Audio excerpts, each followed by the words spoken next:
알아두면 돈 되는 지식산업센터 이야기, 지식산업센터 연구소 세움의 공장장입니다. 이번 주에 날이 많이 쌀쌀해졌습니다. 추운 날씨 항상 건강 유의하시길 바라겠습니다. 요즘 유튜브나 인터넷 상에 보면은 지식산업센터 관련된 내용들이 아주 많이 올라오고 있습니다. 저도 이제 시간이 나면은 다른 분들은 지식산업센터를 어떤 관점에서 생각하고 어떤 부분을 중요하게 생각하는지 영상을 가끔 보곤 합니다. 투자자 입장에서는 아주 바람직한 현상이라고 생각이 됩니다. 정보가 부족한 것보다는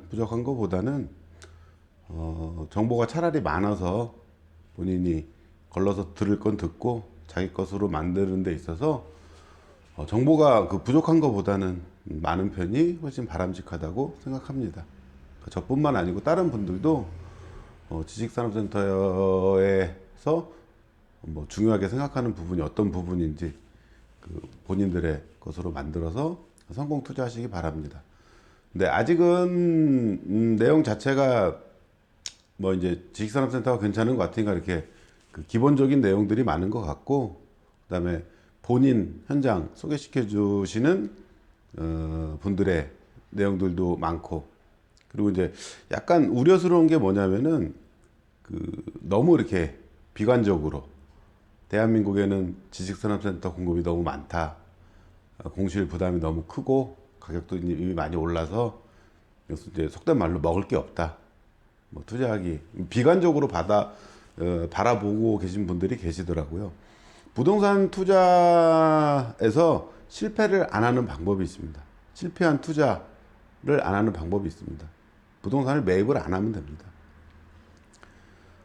부동산을 지금 이 시간을 내서 저도 그렇고 여러분들도 그렇고 알아보고 분석해보고 내용을 떠들러보고 현장 답사를 하고 하는 이유는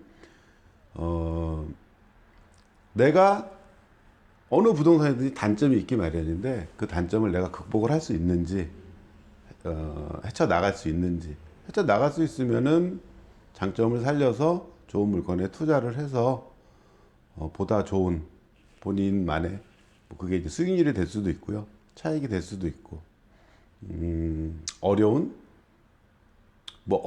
건 아니고 그 단점이라는 게, 위험이라는 게 정보가 부족하게 되면은 투자를 못하게 되는 거죠.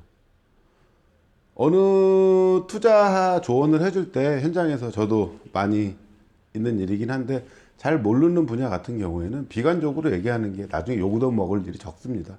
그래서 안 돼 이렇게 얘기하는 게 조언해주는 입장에서는 편하죠. 근데 어려운 와중에 본인한테 본인 기준에 맞는 물건에 투자하려고 지금 이 시간을 내서 이 곰같이 생긴 제 내용도 보고 계신 거라고 생각을 합니다. 그래서 그런 분들한테 저는 제가 알고 경험한 내용들을 차근차근 묵묵하게 설명을 해드리려고 합니다. 자, 오늘은 지식산업센터뿐만 아니고 모든 수익형 부동산의 적이죠, 적. 이것만 생각하면 그냥 골치가 지끈지끈 아프죠. 공실에 대해서 이야기 해보도록 하겠습니다. 아마 이번 한 편으로 끝나기는 어려울 것 같고요. 내용이 한도 끝도 없이 길어져서 끝까지 가는 방법도 있긴 한데 중간에 이제 지치기 마련이니까 일단은 제가 시간을 보고 이제 내용이 좀 많아서 아마 한 편으로는 안 될 것 같습니다. 지금 이 영상을 처음 보시는 분들은 아마 이제 지금 제가 설명드린 내용이 무슨 내용인지 잘 이해가 안 되실 수도 있어요. 그러면은 제가 앞선 영상들 올려놓은 내용을 보시면은 조금 더 이해하시기가 쉬울 거고, 경험이 많으시거나 기본 내용이 숙지가 잘 되신 분들은 아마 제가 그 개략적인 내용만 말씀을 해드려도 무슨 내용인지 이해가 가능하시리라고 생각됩니다. 댓글이나 제 연락처가 있으니까 궁금하신 점은 언제라도 전화를 주시고 댓글로 궁금한 거 달아주시고, 제가 여러분들이 어떤 걸 궁금해 하는지 1대1로 만나서 말씀 나누기 전에는 어떤 부분을 궁금해 하는지 다 알 수가 없습니다. 그래서 일반적인 얘기를 하고, 그 중에 이제 이해가 안 되시는 부분이나 동의가 안 되시는 분들, 특히 그런 분들은 댓글이나 연락하시면은 또 소통해서 반영해서 내용을 올리도록 하겠습니다. 공실 머리 아프죠. 월세를 받아야 되는데 비어버리면은, 임차인이 안 들어오면은 그만큼 머리 아픈 게 없다고 생각을 합니다. 제가 너무 이렇게 지식산업센터 안 좋은 점만 계속 말씀을 드리는 것 같아서 공실 말씀드릴 때는 처음에는 좋은 점, 지식산업센터가 다른 수익형 부동산 상가나 오피스텔보다 공실이 적은 이유에 대해서 먼저 말씀드리면, 일단 물건이 들어올 수 있는 지목, 땅이 제한적이라는 말씀을 일반적으로 드리고, 그 다음에 두 번째는 아무래도 임대를 놔야 되는 투자자들보다는 실입주자들이 많게 됩니다. 그렇다 보니까 생각보다 그 공실률은 다른 수익형 부동산에 비해서는 절대적으로는 좀 적은 건 틀림없습니다. 자, 그러면은 저는 이제 지식산업센터를 취급을 하고 있으니까, 지식산업센터 공실을 줄일 수 있는 방법. 첫 번째는 경쟁력을 키워야 되겠죠. 경쟁력을. 자, 20평짜리 지식산업센터가 있습니다. 하나는 월세가 150이고 하나는 100만 원입니다. 여러분들이 임차인이라면 어느 부분에 있어서 어느 호실을 먼저 계약을 할까요? 아마 이게 먼저 빠지고 이게 나중에 빠지게 되겠죠. 일반적인 내용입니다. 자, 20평짜리가 월세가 100만 원입니다. 얘는 지하철역에서 3분 거리, 얘는 지하철역에서 10분 거리. 어느 지식산업센터 호실이 먼저 계약이 될까요? 그쵸? 그리고 한 가지 더. 자, 같은 20평짜리가 100만 원짜리가 있습니다. 요즘에 많이 유행하는 드라이브인 방식. 차가 해당 호실까지 올라가는, 내용을 잘 모르시면 드라이브인 방식 따로 설명해 놓은 영상이 있습니다. 그거 한번 살펴보시고, 차가 한 층만 올라가는 호실이 100만 원. 5층, 그러니까 8층, 드라이브인 방식이 8층까지 차가 8번 회전해서 올라가야 되는 호실이 100만 원. 어느 호실이 먼저 계약이 될까요? 이렇게 풀어서 설명을 해드리면은 지금 이제 내용, 기본기가 탄탄하신 분들을, 경험이 있으신 분들은 무슨 말씀인지 대번에 이해를 하실 거고, 상가나 오피스텔처럼 남향 동향 따지고 상권 따지고 이러신 분들은 무슨 소린지 이해가 잘 안 되실 거예요. 이 부분을 차근차근 설명을 드리도록 하겠습니다. 자, 투자자 입장에서 말고 결국에 지식산업센터를 매입하는 여러분들은 그 지식산업센터를 차익을 보고 파시든지 아니면 거의 대부분은 임대를 놓으려고 하시는 거예요. 임차인 입장에서 특징을 제가 앞선 시간 동안에 계속 말씀을 드렸어요. 상가랑 다른 특징 같은 부분에 있어서. 그래서 가만히 제가 드리는 말씀, 특히 이제 현장 소개할 때 보면은 자꾸 지하철역 거리하고 그 다음에 분양 가격에 두 가지 부분에 있어서 굉장히 집착하는 걸 보실 수가 있을 겁니다. 경쟁력이 다른 물건들보다 많은 거, 그게 공실 위험을 줄일 수가 있게 됩니다. 그 중에서 절대적으로 변동할 수 없는 건 지하철역하고 가격이기 때문에 뭐 다른 요인들도 있지만 이 두 부분에 있어서 이건 기본적으로 다른 데보다 유리한 합리적인 가격을 채택하고 있는 현장을 고르려고 노력을 많이 합니다.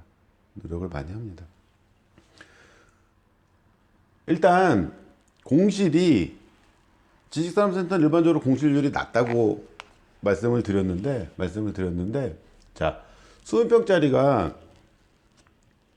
어느 본인의 기준, 판단 기준 없이 분양 직원 말을 믿고 경기도권에 어느 지식산업센터가 있는데 자, 분양평수 100평입니다. 뭐 아울렛이 들어오고 뭐 대기업이 옆에 있어가지고 평당 임대료가 3만 원 정도는 충분히 받는다고 설명을 듣고 본인이 이렇게 판단을 하고 들어갔어요. 그리고 어느 분들은 주변 시세를 조사를 해보고 본인의 경험을 바탕으로 아니야 얘는 2만 원밖에 안 될 것 같아. 임대료 말씀드리는 겁니다. 여기 이제 가격이 600, 700, 800에 따라서 다르겠죠. 이 자세한 내용은 이제 아마 다음 시간에 나올 것 같고 이 부분은 빼고 자 3만 원이면은 자 같은 건물에 이거는 상황이 변한 게 아니고 어느 분은 이런 이유들 때문에 월세를 3천에 300만 원에 내놨어요. 뭐 비근한 예로 호실이 바로 옆 호실인데도 불구하고 이 호실은 200만 원에 내놨어요. 이렇게 생각한 사람들은 예상을 이렇게 하는 겁니다. 예상을 이렇게 하는데 자 여기서 우리의 분석이 잘못돼서 저의 분석이 잘못돼서 2만 원도 못 받는 상황이 됐어요.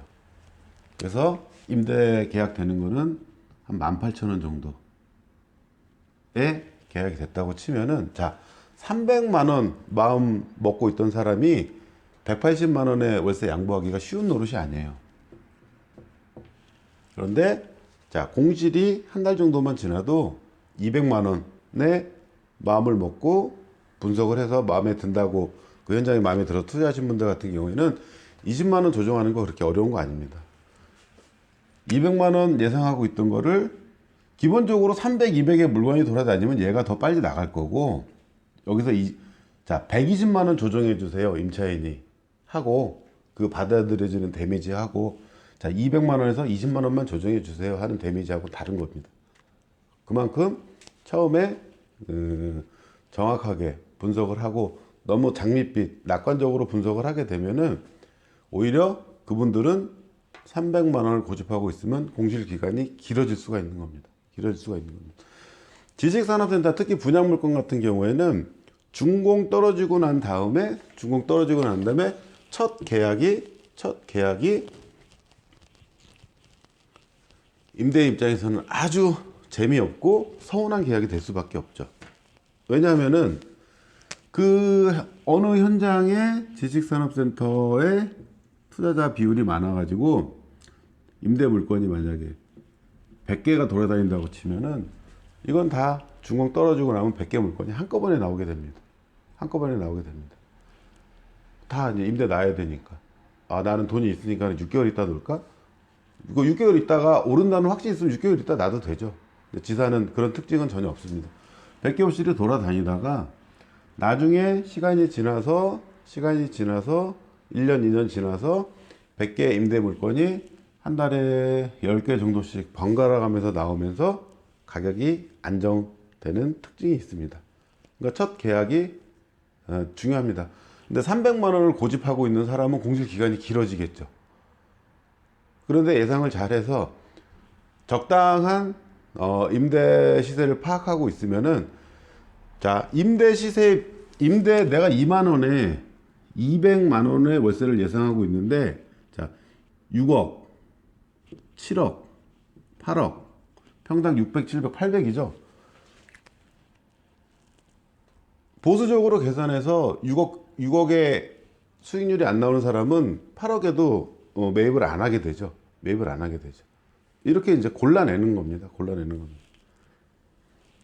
근데 6억인데 300만 원 받을 수 있어. 이건 뭐 수익률이 엄청나게 좋겠죠. 그 수치상으로는. 그렇게 들어오신 분들은 180에 양보하기가 싫어져서 곤란하죠. 왠지 손해보는 것 같죠. 그럼 이제 그분들은 공실 기간이 길어지겠죠.